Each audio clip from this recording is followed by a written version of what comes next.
As the 2024 race enters into its final stretch, the squishes are uniting to oppose President Trump. More than 200 former Bush, McCain, and Romney staffers have endorsed Kamala Harris. George W. Bush himself refuses to endorse the Republican nominee. Bush's vice president, Dick Cheney, has gone further and endorsed Harris. And of course, Dick Cheney's daughter, former Republican Congressman, I should say former Republican and former Congressman Liz Cheney, is leading the charge. Not totally surprising. These people have all had ideological and personal beef with Trump for years. But over the past few days, Liz Cheney has taken the squish vendetta against Trump into the realm of the absurd. If you look at Vice President Harris's speech, for example, at the Democratic Convention, it is a speech that Ronald Reagan could have given. It's a speech that George Bush could have given. It's very much an embrace and an understanding of the exceptional nature of this great nation, a love of America. Now, St. Ronald has been dead for a couple decades, and his memory has been used and abused by his enemies and supposed supporters alike. So let's just take a little side-by-side look to see if Kamala's DNC speech really channeled the spirit of the late, great Republican president. But America, we are not going back. We are not going back to when he tried to get rid of the Affordable Care Act. The key issue is we do not want socialized medicine. We are not going to let him eliminate the Department of Education that funds our public schools. We propose to dismantle two cabinet departments, energy and education. Compare that to Donald Trump, because I think everyone here knows he doesn't actually fight for the middle class. He doesn't actually fight for the middle class. Instead, he fights for himself and his billionaire friends. And he will give them another round of tax breaks that will add up to $5 trillion to the national debt. Our proposal is for a 10% across-the-board cut every year for 3 years in the tax rates for all individual income taxpayers, make a total cut in tax rates of 30%. If the deficit continues to grow, it will not be because the Congress cut taxes too much, but because it refused to cut spending enough. When Congress passes a bill to restore reproductive freedom, as President of the United States, I will proudly sign it into law. We must not rest, and I pledge to you that I will not rest until a human life amendment becomes a part of our Constitution. Seems like Reagan and Kamala are pretty different. Sounds to me like the Gipper could not have given Kamala's DNC speech because he vehemently opposed basically every substantive point she made. Seems to me like these squish Republicans are not quite as principled and conservative as they make themselves out to be. These people held power for decades. Conservatives, real conservatives, supported them despite their many failures and treacheries. And then the moment their power was threatened, they decided to stab us all in the back and switch teams. Is it any wonder conservatives decided to ditch that old establishment and give Trump a go in the first place? I'm Michael Knowles. This is the Michael Knowles Show. I want to know, am I racist? Am I racist? Why do you judge by the color of our faces? Is racial division just a plan by the Matrix? They burn down our cities, then they get called courageous. Instead of condemning the media, give them praises. That sounded like a different stinger than usual on this show. There's something different about it. Can anyone put their finger on it? Animal sacrifices are on the rise in Queens. We will get to that unfortunate story in a moment. First, though, folks, when I drove into work this morning, I put my car seat heater on, okay? It was a little chilly. Sicilian summer is over. It's the past. Right now, it is PSL season, and you can get your PSL candle at thecandleclub.com. You know that my products are mostly combustible. I only like to sell flammable things.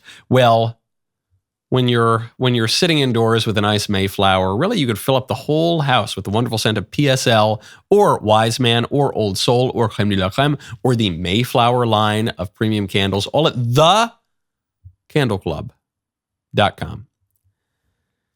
I'm really irritated by the George W. Bush thing.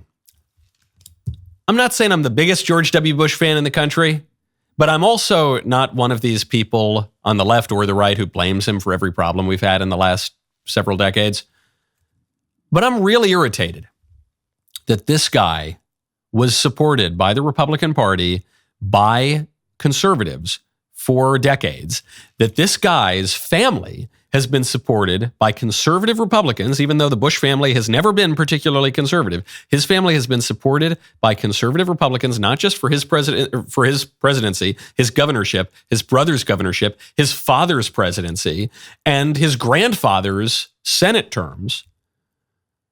This guy has been supported, the whole family has been supported by conservatives for all that time. And then the minute that he's got some personal and ideological beef with a more conservative Republican presidential candidate, he takes his ball and goes home. That really drives me a little bit crazy. I get it. I understand the personal beef. Trump has said very nasty things about George W. Bush. He's said nasty things about Jeb Bush. That's where the real beef was, because Trump was running against Jeb in 2016. Sorry, Republican politics, all politics is a contact sport. I get it. I'm sure George Bush despises Donald Trump. But what about party unity? What about the common good? What about coming together for your patriotic duty? Whatever happened to that? Instead, he's going to sit on the sidelines. Bush has said in 2020, he did not vote for Trump. He wrote in Condoleezza Rice. So he threw his vote away. This is a former president. This is a man whose family is supposed to be dedicated to public service, but they throw it away because of a personal gripe. And of course, the defenders of this kind of thing will say, well, Michael, you don't understand. Trump is this unique sort of character. He's not really unique. Personally, yeah, he throws some punches. You know, Ronald Reagan and George H.W. Bush threw some punches at each other when they ran against each other for president in 1980, and then they came together. There has been a divide in the Republican Party between the more conservative wing and the more liberal wing for at least going all the way back to World War II. And really even before that, though when you get a little further back than that, the distinctions become more historically contingent. But certainly since World War II, you had two wings of the party. You had the Goldwater wing, the conservative wing of the Republican Party, and you had the Rockefeller wing of the Republican Party, which was more liberal. And, well, you saw this in the Goldwater race, but then you saw this later on. The divide was probably most clearly exemplified by the divide between Reagan and George H.W. Bush. Reagan was the conservative. George H.W. Bush was the moderate, more liberal Republican. And then George H.W. Bush, when Reagan invited him onto the ticket, he moderated some of his positions and became more conservative. Most notably, he became pro-life in order to become vice president. Previously, the Bushes had been very in favor of abortion. Prescott Bush, I think, supported Planned Parenthood.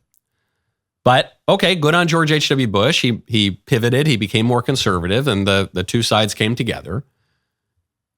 But then, I don't know, then the moment that the more moderate, liberal establishment wing of the party took over, then they demanded the votes of the conservatives, but they never really wanted to give us very much.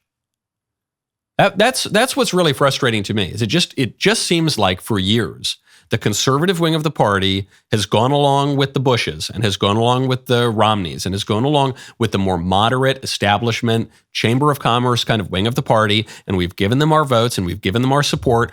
Conservatives supported George W. Bush for president twice, and he wasn't particularly conservative and he wasn't a particularly good president. He did some good things and he was the nominee, and we needed party unity and we felt it was for the good of the country. And so we supported him. Well, hey man, why aren't you supporting us? Why aren't you pulling your weight in the Republican coalition? We talk about how we have this really important coalition brought together most notably by Ronald Reagan between the libertarians and the traditionalists and the religious right and the peace through strength kind of foreign policy thinkers, and they all kind of came together so long as it was the establishment running things. Starting in 88, you get Bush running things. Then you get kind of moderate Republicans, then the presidency of George W. Bush, then the nomination of John McCain, certainly more moderate, than the nomination of Mitt Romney. And the conservatives still came out and we voted, and we didn't ditch these people, and we didn't certainly endorse the Democrat, and we didn't throw all of these temper tantrums that the GOP squish establishment is doing now. We did our duty and supported the nominee of the party. But then the minute you get a more conservative presidential nominee, who was the most conservative president of my lifetime, Donald Trump, who actually used the phrase from Ronald Reagan, "Make America Great Again," you see a resurgence of the Reagan wing of the party as opposed to the Bush wing of the party, a resurgence of the Goldwater wing of the party as opposed to the Rockefeller wing of the party. Then that's the moment when all the squishes go home and Bush gets off the field and Cheney endorses the Democrat and Cheney's daughter endorses the Democrat and a bunch of staffers for Bush and McCain and Romney. It's disgusting. It's absolutely disgusting. You can't have a political coalition that way. And it's not the Trumpers who broke the political coalition. It was these squishes for selfish reasons. Absolutely disgraceful. Now, speaking of President Trump, Trump and Harris face off tomorrow night at the presidential debate. We are going backstage to cover the debate live. You'll get to see reactions from the most trusted voices in conservative media. That's me. But in addition, you can also hear from Matt Walsh, Ben Shapiro, Andrew Klavan, and Jeremy Boring for full coverage and analysis. Watch live, DailyWire Plus, 8 p.m. Eastern. I won't belabor the point too much, but Dick Cheney, good grief, man. Dick Cheney endorses Kamala Harris. He writes, "In our nation's 248-year history, there's never been an individual who's a greater threat to our republic than Donald Trump. Are you kidding me? He tried to steal the last election using lies and violence to keep himself in power after the voters had rejected him. He can never be trusted with that power again. As citizens, we each have a duty to put country above partisanship, to defend our Constitution. That's why I'll be casting my vote for Vice President Kamala Harris." There is something delightful about this endorsement, which is, those of you who maybe don't remember so clearly, during the Bush administration, as much as the left hated Bush and they called him Hitler and they put little mustaches on his posters, they thought that George W. Bush was Mother Teresa. They thought he was Gandhi. They thought he was Nelson Mandela compared to Dick Cheney. Dick Cheney, they thought was truly Darth Vader. And now you have the left just giddily embracing Dick Cheney. And why is Dick Cheney doing this? The Bushes always were a little bit politically sus. They definitely came from the more establishment liberal wing of the party. Dick Cheney, however, was a conservative member of Congress. Way back when he was a member of Congress, this guy was a real conservative. He had hardcore conservative bona fides. He was one of the first guys to come out and endorse Reagan in Congress. He was on a whole host of issues, domestic and foreign. He was extremely conservative, ardently pro-life. He was a successful Secretary of Defense. He did become more Wilsonian as he was vice president. But still, this guy had pretty rock-ribbed right-wing bona fides. And then over the 2000s, they started to break away. He went squishy on the meaning of marriage. Again, that seemed to have been a personal issue. Now, what's he doing? He's defending his daughter. I get it. You want to support your daughter. But where is the loyalty to the millions and millions of conservatives who supported these people in their whole careers in public life? Where's the loyalty to us? Huh? Where's the loyalty to those people? Nowhere to be found. Now, this signals something bigger than just the Bushes and the Cheneys hating the Trumps. This signals something bigger than personal political gripes. Democrats are now fully the party of the political elite. Democrats are now the party, explicitly or implicitly, they're the party of the Clintons, the Obamas, the Bidens, the Bushes, the Cheneys, even beyond those families, they're the party of big business. Piece here in CNBC. 88 corporate leaders have endorsed Kamala Harris in a new letter. That includes the CEOs of Yelp, Box, all sorts of other stuff. James Murdoch, 21st Century Fox CEO, son of Rupert Murdoch, the right-wing media mogul. All these Snap chairman, Michael Linton, all these guys. If Harris wins the White House, they say the business community can be confident that it will have a president who wants American industries to thrive. This is the biggest evidence yet of a realignment. You know, we always hear the libs say that the party's switched. And the parties always switch conveniently whenever the Democrats do something really horrible. No, don't worry, then the party's switched. You know? But parties don't switch. The two parties don't wake up one day and say, okay, from now on, you Republicans, you're going to be the Democrats, and we Democrats, we're going to be the Republicans. But political circumstances change, and so as they apply their principles to changing circumstances, sometimes the specific policies that they embrace do change, and the specific constituencies they speak to change. And here you're seeing one of those shifts. Now, some Republicans are misinterpreting this. They're saying the GOP is the party of the proletariat now or something. You know, we're the party of the lowest prestige echelons of society. You know, workers of the world unite or something. We're not that. Democrats are still that party. They're still the party of, well, communists for that point, but also they're still the party of the very, very poor. I don't think the very, very poor are voting for Republicans. They're also the party of the very, very rich.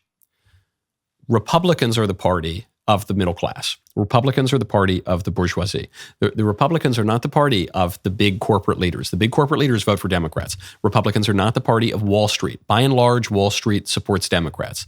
Republicans are the party of small to medium-sized businesses. Not the really large ones. It's the small to medium-sized businesses. Republicans are the party not of the destitute, not of the illegal migrants who have come across the border, flown in by Democrats a lot of the time all over the country. Those guys are still going to be more likely to vote for Democrats if they do vote, and their kids are going to be more likely to vote for Democrats. Republicans are the party of the middle class, the lower middle class, of small town entrepreneurs, of guys who don't hang around with this crew here, with Yelp and Box and Snap and 21st Century Fox. And that's an important constituency. I like people in the middle class, in the lower middle class, and the small business owners. But it's important to note, just so we know what the political stakes are, the ensconced political establishment is entirely Democrat. Used to be, the Dems would say, the big business supports Republicans, you know, those billionaires. That's not really the case anymore. The political establishment, up to and including Dick Cheney, former CEO of Halliburton, former vice president, guy with that kind of crazy looking grin who just invades all the countries in the world, even him, they're all Democrats now. And they have a lot of power, and they can wield that power pretty effectively. Now, meanwhile, what's Trump up to? Trump did something yesterday that was historic, and I think many people didn't pay attention to it. Yesterday is the feast of the Nativity of Mary, Mother of God, you know, Mother of our Lord. And this comes from tradition. You know, there's not much written in Scripture about Mary's, the circumstances of Mary's birth, but we do have a tradition dating back to at least the 2nd century, from the Proto-Evangelium of James, which discusses the nativity of Our Lady of Mary. And anyway, Trump yesterday posts, "Happy birthday, Mary!" exclamation point. And it's a picture of Our Lady. And some people are not going to be familiar with this picture. It's a picture of Our Lady of Guadalupe. Our Lady of Guadalupe is an image that appeared on a tilma, on a worker's garment, about 500 years ago in Central America. And the image is believed to be, I certainly believe it to be, a miraculous image. This image appeared. Here's the story. The story is 1531. This guy Juan Diego is walking around the fields, and he sees an apparition of Mary, you know, Our Lady. And so he talks to her, and he goes back and he tells the priest and the bishop, he says, "Hey, I just saw Our Lady." And that, you know, people are a little skeptical, of course. And he sees this apparition again and again. And so then, as proof of the apparition, there are roses that appear. Roses do not exist at this point in Central America. He picks up the roses, puts them in his tilma, this worker's cloth, brings it back, and when he unfurls the roses that fall out, the mere presence of the roses in the Americas would be one proof of the miraculous nature of this apparition. But as he unfurls it, there's this image on the tilma, and the image is this woman clothed with the sun, with stars around her, standing on the moon. So the images that come from the book of the Apocalypse. And what's weird about it is, Well, there are a lot of things that are weird about it. No one really seems to know how this image got there. So first weird thing, there's no drawing underneath the painting. It would be completely absurd to imagine that a 16th century painter would not sketch out the painting before applying paint. There's no underlying drawing. The appearance of the lady differs by how close you are to the image. By one distance, she appears to be kind of native, indigenous. From another distance, seems to be a little bit more European. The position of the stars is astronomically correct based on where the stars were in the sky on the day of the apparition. The image has not really decayed, despite being in a church with all sorts of smoke. The image hasn't really decayed at all. The tilma, which should have only lasted, just the fabric should have just lasted 15 to 30 years or so. The tilma is in pretty great shape, even 500 years later. Gets even weirder. Some liquid spilled on the tilma. This was centuries ago. Didn't really disturb the image. In the early 20th century, an anarchist, an anti-Catholic, set off a bomb in the church where this tilma, this should be very delicate fabric, was held. Blew out pews. It bent a crucifix, actually, that was in front of the tilma. It bent the crucifix around as if to protect the image. The image was unharmed.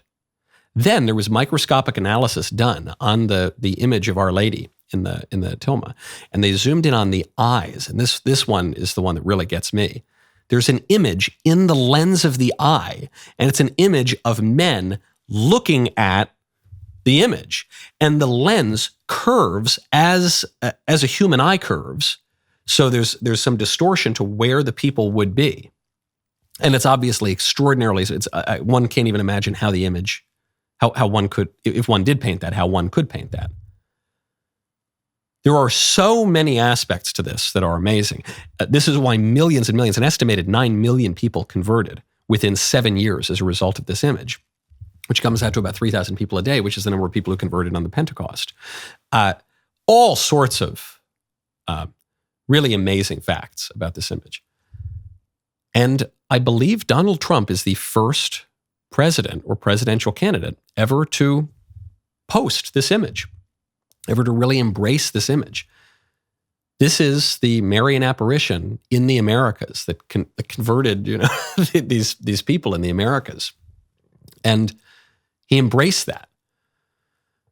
He was real for that, man. That's odd. And what you're going to hear from Trump's critics is, this guy's a thrice married lapsed Presbyterian. He's this guy. How dare he? How dare he talk about anything religious? Well, God uses imperfect vessels. We're all imperfect vessels, and God uses imperfect vessels for His purposes. And there's just something about the guy. This is profound. You want to talk about conservative? 500 years, the conversion of the Americas. That's pretty conservative.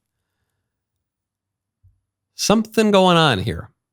And as someone who signed the declaration, for the Catholics for Trump, I'm glad to see that. Very glad to see, symbols are very important in politics. And I'm glad to see that President Trump is embracing symbols that are extraordinarily important for our civilization and specifically for our continents, our hemisphere.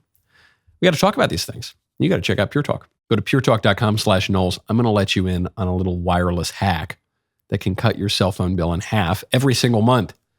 Verizon, AT&T, and T-Mobile want you to believe that you need unlimited data so they can overcharge you. With Pure Talk, you can choose how much data you actually want and save. For just $35 a month, you can get unlimited talk, text, and 15 gigs of data, plus mobile hotspot on America's most dependable 5G network. Do you know what you can do with that much data? You can browse the internet for 500 hours. You can stream 3,000 songs, and you can watch 30 hours of video. Okay, if 30 hours of video is not enough internet for you, I don't know what to tell you. And that, by the way, that's when you're not on Wi-Fi. Here's the best part.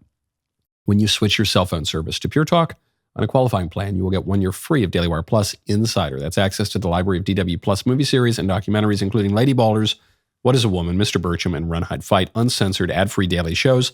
1 year free of our kids' platform, Ben Key, and a free Leftist Ears Tumblr. The only way you can get this special offer is by going to puretalk.com/Knowles, KNWLES, or call and mention my name. Stop overpaying for your cell phone plan. Go to puretalk.com/Knowles. Switch to a qualifying plan. Get 1 year free of DailyWire Plus Insider. This Friday, get ready to laugh and cringe as the Daily Wire's first ever theatrical release, Am I Racist?, hits theaters nationwide. Am I Racist?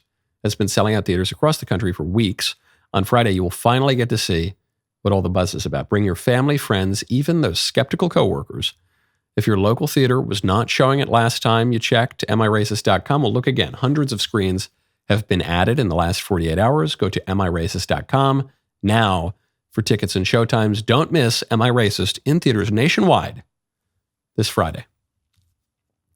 Speaking of religious rituals, animal sacrifices are on the rise in Queens. That's not great. This being reported by the New York Post. Animal sacrifices surging in Queens with chickens, pigs, and rats being tortured, mutilated, or killed in twisted religious rituals in parklands surrounding Jamaica Bay. The Post has learned in a little over a month, at least 9 wounded animals or carcasses have been discovered in the federally managed Spring Creek Park in Howard Beach and the Jamaica Bay Wildlife Refuge in Broad Channel, including 5 live pigs with partially severed ears.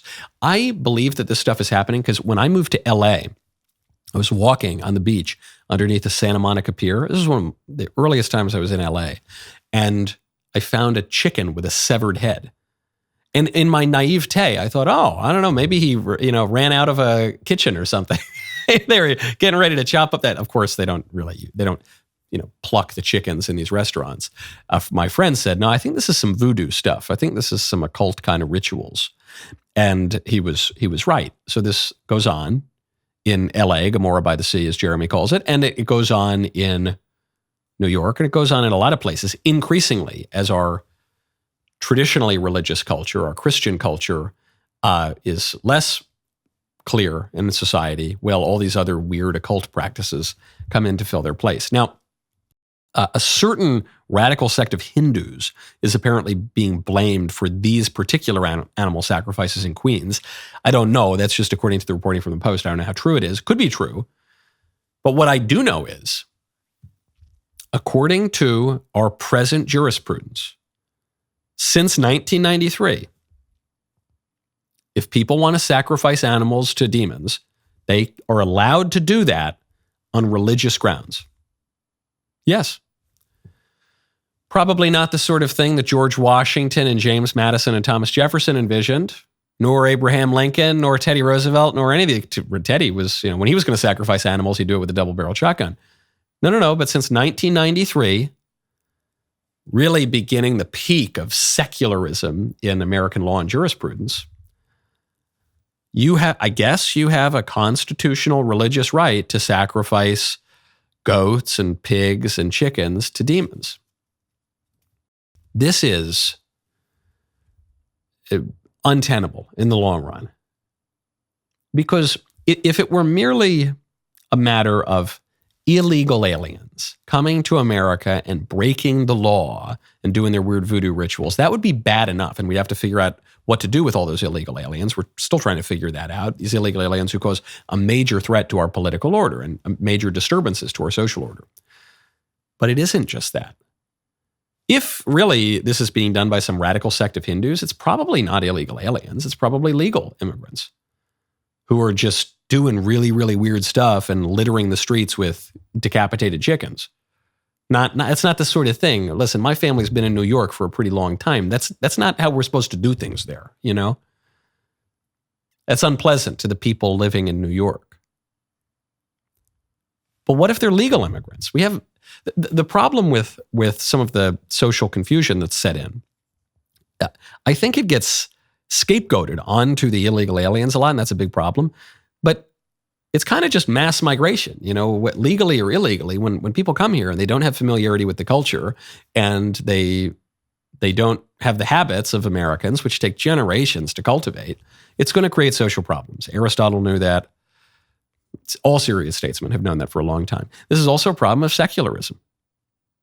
If you don't want decapitated chickens in your streets, well, you're going to have to put some limits on religious freedom, according to the Supreme Court. You're going to have to circumscribe. We like religious toleration. We don't want to become, a sectarian country necessarily. That would probably be imprudent, difficult, or impossible even.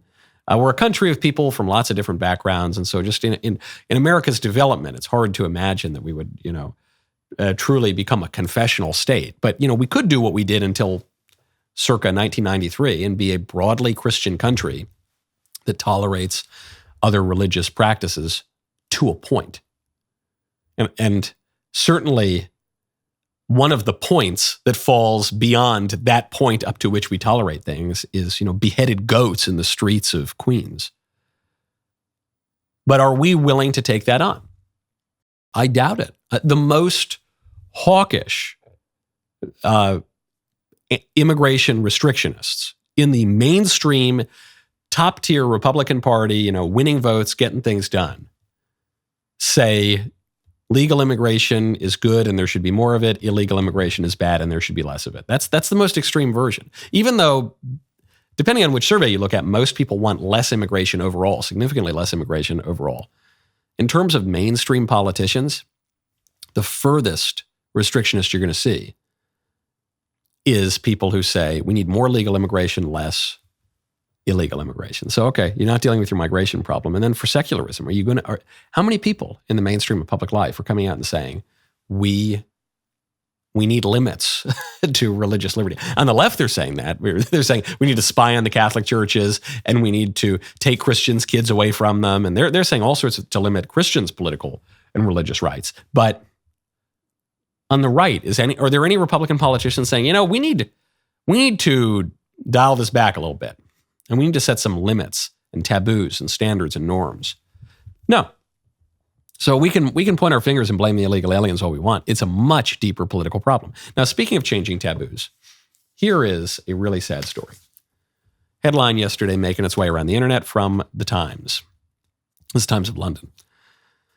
I wanted to donate my eggs. Sadly, it was too late.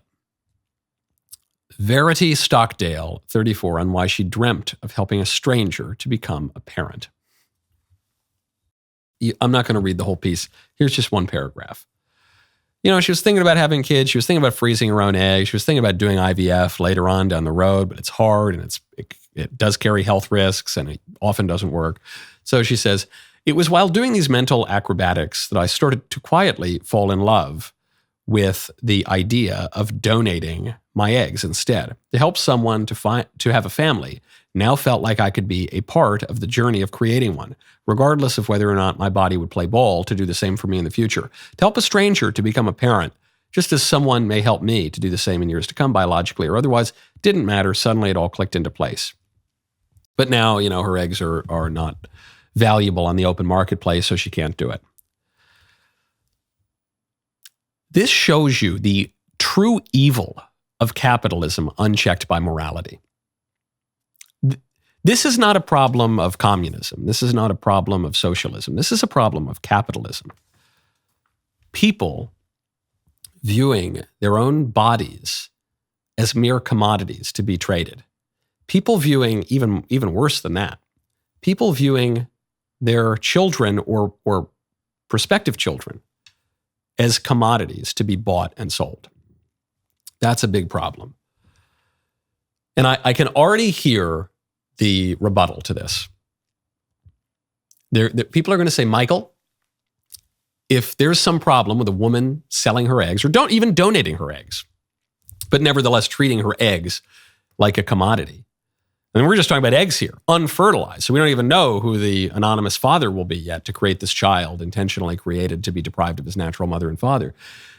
Well, Michael, then don't you have to oppose adoption? Because adoption also creates a marketplace for babies to be donated and to be adopted. No. There are similarities, so I understand why people might conclude that. The key moral distinction here is that adoption helps to rectify moral wrongs. A teenage couple has premarital sex and they're not ready to have a baby. But the mother doesn't want to kill her baby, so they put the baby up for adoption. and then a married couple adopts that baby. And that's a beautiful act of grace and charity that helps to rectify the evil of having the premarital sex, which created a child that will not be raised by his natural mother and father. But hey, look, there's this amazing way to rectify it where adoptive parents will take that child, bring the child into a loving home. The mother will give up the child, which is a difficult act, even, and it will certainly give the child the right to life. Wow, that's a beautiful, charitable way of rectifying something that had gone wrong. In the case of egg donation and the whole new baby industry, you are intentionally doing the wrong. You are establishing a market to incentivize, to pay people to do more wrong things, namely to trade their children and potential children as commodities on an open market. That's the big difference. Adoption rectifies a wrong that has been done. The new baby industry creates and encourages more wrongs and a denial of the legitimate rights of the child. I am actually glad that this woman can't donate her eggs, because that's a terrible thing to do. Because the people who do this will probably view it as a very charitable act. I can help, someone else to have a child. People could also adopt, by the way. But they say, no, I'm donating. Isn't this so wonderful? What a great act of charity. Well, what about for your kid? What about for your kid who you are intentionally putting in a place of never having known his or her natural mother? One of the most important bonds that a human being can have. What about the charity for your kid? How about charity starts at home? How about you consider that there are orders of charity and priorities of responsibility that you had? But no, in liberalism, we care so much for the anonymous person on the other side of the world. Oh, we care so much for that person, in theory. But we ignore our responsibilities to our kids, our families, our local communities, our friends, people down the street we don't talk to anymore because they vote for Trump or something. Our kids, we actually sell our kids down the river. But the anonymous person on the other side of the world, oh, that's how charitable you are. That's a great perversion. And it is a perversion of liberalism, of capitalism, which says that all human interaction can be boiled down into monetary transactions, none of which are any more meaningful than any others. It's all just an open market and a global marketplace. Happy trading. Not good. My favorite comment on Friday is from Rat Boyd, who says, you can't just say January 6th like that, Michael. It needs more. You're right. Sorry. You can't just say it like that. It needs to sound like the kind of name that carries the weight and the significance of the worst day in the history of this or any republic, January 6th, which is now explaining why the Cheneys are endorsing a radical socialist raised in a Marxist household, and why George W. Bush won't endorse the Republican nominee for president. Subscribe to the Michael Knowles YouTube channel. Smash the like button and ring that bell. Speaking of critics of capitalism and rather far-left people in our politics, Bernie Sanders is coming out stumping for Kamala Harris. He appeared as a Harris surrogate on NBC's Meet the Press to defend one of the hardest, least defensible aspects of Kamala's political life, namely that she, as a presidential candidate, has flip-flopped on some of her most ardently held positions. No, I don't think she's abandoning her ideals. I think she's trying to be pragmatic and doing what she thinks is right in order to win the election. My own view is slightly different. I think that in America today, there are a lot of people, rural people, working class people, who no longer believe that the United States Congress and government represents their interests, too dominated by big money interests. So I think that there is something wrong personally when we are the only major country on earth not to guarantee health care to all of our people, despite spending twice as much per capita. That is why I support Medicare for all. Do you still consider Vice President Kamala Harris to be progressive, Senator? I do. I do, of course. Did you not hear what I just said? I said she's lying to win an election. Get the cotton balls out of your ears, lady. I don't know, I used to do a better Bernie Sanders than that. Now, I don't know. It's becoming a little bit more like Rodney Dangerfield or something. You all know my doctor, Dr. Vinny Boom Butts? I don't know. But that's the point. He says it right there in the first few lines. I don't think she's abandoning her ideals. That is, she still believes what she has said she believes for many years now, when she was to the left of me in the U.S. Senate. I think she's trying to be pragmatic. That's another word in this case. That's a euphemism for cynical and dishonest, and doing what she thinks is right in order to win the election. But look, I support Medicare for all. Well, Kamala supports Medicare for all. She said so explicitly. Medicare for all for illegal aliens, too. She supports socialized medicine. She supports abortion on demand up until the moment of birth, at least. She supports the radical LGBT policy. She supports your kids. She supports open borders. She supports all this stuff. And the way that Bernie's defending her is he's saying, yeah, she's lying to win the election. But don't worry, she's still a progressive. She still holds all those ideals. She's just a liar, but that's good. She should lie to win elections because we don't believe in an objective moral order. If there is one, we're going to violate it anyway. We're going to do whatever it takes. We think the ends justify the means. So yeah, she's going to lie. Listen, NBC, don't worry. She's a liar, but we're going to have the most radically leftist presidential administration ever if Kamala Harris wins. That's what he's saying. It's not just Bernie saying this. Pennsylvania Governor Josh Shapiro put it in a slightly more delicate way. He too went on a liberal news show, The View on ABC, to defend Kamala Harris's flip-flopping. And rather than go all the way with Bernie and say, yeah, no, she flip-flopped, but it's because she's a cynical liar. Don't worry. She doesn't mean anything she's saying right now. Josh Shapiro tried to spin it in a way that's probably more palatable to middle America. He said, no. Yes, she has flip-flopped, and the flip-flops are sincere. She really has moderated her views. She no longer is a progressive, and her flip-flopping is her strength. Do you think it's a strategic mistake that she hasn't explained some of these positions she's changed on more ahead of the debate? Is because she's obviously going to get challenged on some of these on a debate stage? Well, first, look, I think it's a sign of strength when you evolve on a position. I agree. Clearly, Kamala Harris has been listening to the good people of Pennsylvania when it comes to natural gas. It's a sign of strength when one evolves on a position. So Kamala Harris said repeatedly and emphatically for years that she wants to completely get rid of fracking. This is while she was a member of the U.S. Senate. This is while she was running for president. This is after she had been Attorney General of California. This is a woman who had been in public life for a long time. She'd thought about the question of fracking. She said, no, I'm staking out the most radical position here.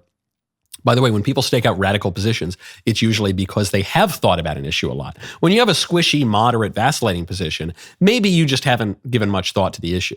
When you stake out a radical position consistently over and over, that's usually because you've given it a lot of thought. Think about the people who are rabidly pro-life or rabidly pro-choice, pro-abortion. Even I'm getting caught in their euphemisms. Well, the people who have really radical views on it, say what you will about them. The pro-lifers are correct. The pro-abortion people are incorrect. But at the very least, they've both thought about their positions. Usually. It's the people in the middle who have really incoherent views. Well, I think we shouldn't kill the babies at 20 weeks, but at 19 weeks, we should kill the babies. And it's about when the baby can feel pain, or no, it's about when the baby is viable, or no, it's about when the baby's in another trimester, or no, none of those things don't make sense. That Kamala Harris has not been listening to the voters of Pennsylvania, I promise you. But Kamala Harris has been reading public opinion polls, and that way she's been listening to us. She's recognized that the voters are telling her we're not going to elect you if you continue to hold this view. But I don't think the voters have persuaded her on the rightness or wrongness of that opinion. She's just a cynical politician. It's a sign of strength to flip-flop. It can be. There are certain positions over the years that I have developed. I believe a number of things differently now than I did 10 or 15 years ago, sure. But there's been a kind of coherence to it. My views have become more coherently conservative as I've given deeper thought to these matters. And the positions I held that were really wrong, I held those positions when I was 17, 18 years old, when I was some punk kid in high school or college. I didn't hold those positions when I was a member of the U.S. Senate. I didn't hold those positions when I was vice president of the United States. So silly. It's also why I give Trump a little bit of grace when he speaks in a vague way about certain aspects of public policy. Look, you're going up against people who are cynically lying through their teeth about everything they believe to win an election. If Trump wants to be a little bit vague on certain controversial issues, it doesn't keep me up at night. I want to make sure that when he's president, he's firm on those important issues, on those matters of principle. But give me a break. Look at how this lady and her flacks are lying through their teeth. Now, the only worse defender of Kamala Harris than Pennsylvania Governor Josh Shapiro and then Bernie Sanders is, ironically, Kamala's own spokesman, Ian Sams. This guy, Ian Sams, at the White House. Or I'm sorry, he's not at the White House. He's now at the campaign. Senior national spokesman for the Harris-Walz campaign has come out on CNN and was asked a very simple question. Can you defend Kamala Harris's record as vice president, the role she currently occupies, the role she's held for 3 years, the role that is the reason she is the Democrat nominee for president in 2024? And here's his answer. She's been part of the Biden administration. I mean, she has been part of the Democrats have been in control of the country for the last 3 going on 4 years. And you are still seeing this in the polling. I mean, these working class voters are telling us right now that more of them are with Donald Trump than Kamala Harris. Why? What is it about what you guys have been doing for the last 3+ years that explains that? Well, I think, again, we're trying to talk to the voters and explain this message. We've got 60 days until the election. We don't have time to sit around and think about why over the last few years certain things may have happened or may not have happened. We've got to go win an election. And the vice president's doing that by talking about her economic vision. And it's really different. It's really different. Wait, hey. Come on, this is CNN. Why are you asking me tough questions? We don't have time to talk about Kamala's record in the White House. We got to make sure she wins the White House. There's no time to talk about the things she's done and the policies she currently supports. We got to go out there and win an election. And to do that, we have to figure out what voters want us to say. And then whether we support those things or not, we have to say that we do support them. Okay, come on. This is politics 101. Why are you asking me about the candidate? We have an election to win, of course. And her views are different. Her views are different. How are her views different? How are her policies different from Joe Biden's? As far as I can tell, the only policies that Kamala Harris has embraced to distinguish herself from Joe Biden are policies she stole from Donald Trump. So, okay, I guess in that way she's a little different from Biden. But what policy vision does Kamala Harris hold and have that distinguishes her from Joe Biden or Donald Trump? No, we don't have time for that answer either. We got an election to win. Okay, I have an extremely exciting announcement and an extremely important interview coming up in this Membrum segmentum, one that I've been looking forward to for weeks and weeks now. The rest of the show continues now. You do not want to miss it. Become a member. Use code Knowles, KNWLES, at checkout for 2 months free on all annual plans.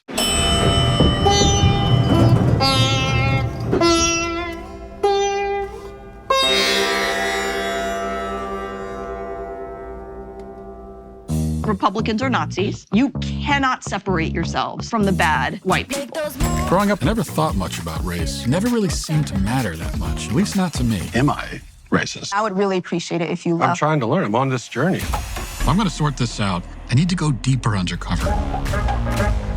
They gon' say I'm racist. Joining us now is Matt, certified DEI expert. Here's my certifications. And what you're doing is you're stretching out of your whiteness. Listen more for you in this field. Is America inherently racist? The word inherent is challenging there. I want to rename the George Washington Monument to the George Floyd Monument. America is racist to its bones. So inherently. Yeah, this country is a piece of white folks, white trash, white supremacy, white woman, white boy. Is there a black person around? What's a black person right here? Does he not They gon' exist? say I'm racist.